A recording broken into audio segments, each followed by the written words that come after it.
Welcome to the Newspaper Reader on YouTube. Today news is about a former martial arts fighter who beaten up his lovers savagely. Following is the story. A former martial arts fighter violently attacked his partner after she found out his true identity and read news reports about how he'd beaten up a former girlfriend. Abby Haney had been in a 6-week relationship with Dominic McCluskey, who had used an alias name to hide his violent past from her, but dumped him when she discovered the truth. 2 days later he launched a terrifying onslaught, stamping on a bed, while she was trapped underneath it during a nasty and cowardly attack. Newcastle Crown Court heard the mum of one thought she was going to die during the 30-minute assault. She has now moved out of her home and been left traumatized as a result of her shocking ordeal. McCluskey's first victim, Brogan Sloan, who was left with damaged teeth and 2 black eyes after a prolonged beating in 2016, has spoken out in support of the woman he duped and then attacked.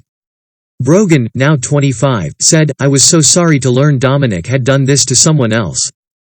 Hearing that he had lied about who he was is absolutely shocking. I only wish this woman had found out before committing to him what he was really like and what a troubled man he is.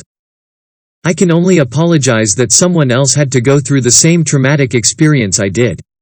Prosecutor Rachel Glover told the court McCluskey's most recent victim, Abby, had met the 24-year-old on a night out and they started a relationship. His fake identity meant she was unaware he had been jailed for a brutal attack on Brogan. Ms. Glover said, on November 1 the complainant found out the defendant's real surname. She had been told he was Dominic Luke. She found out his name was Dominic McCluskey. She found it strange. She Googled him and saw reports in relation to a previous partner. For those reasons she decided to end the relationship. The court heard it was 2 days later, on November 3, when McCluskey was at the woman's home and flew into a rage when her phone started ringing. Ms. Glover said, he flipped the bed she was sat upon, which threw her on the floor.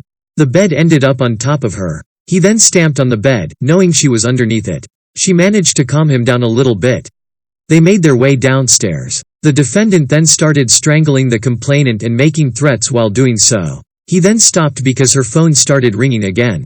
The court heard McCluskey smashed Abby's phone against the wall after the violence.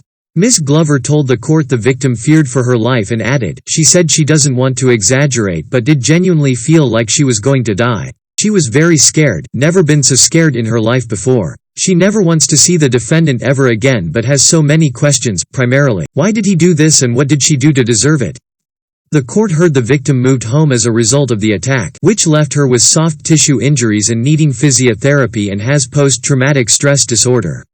McCluskey, of South View, Stanley in County Durham, admitted assault and criminal damage. He has previous convictions for violence, including the attack on Brogan, who he targeted while she was in bed. He was jailed for 13 months after searching through Brogan's mobile phone while she was asleep, then punching and kicking her across the bedroom. She also thought she was going to die at his hands. The court heard he has been in custody on remand for the latest attack since the start of December.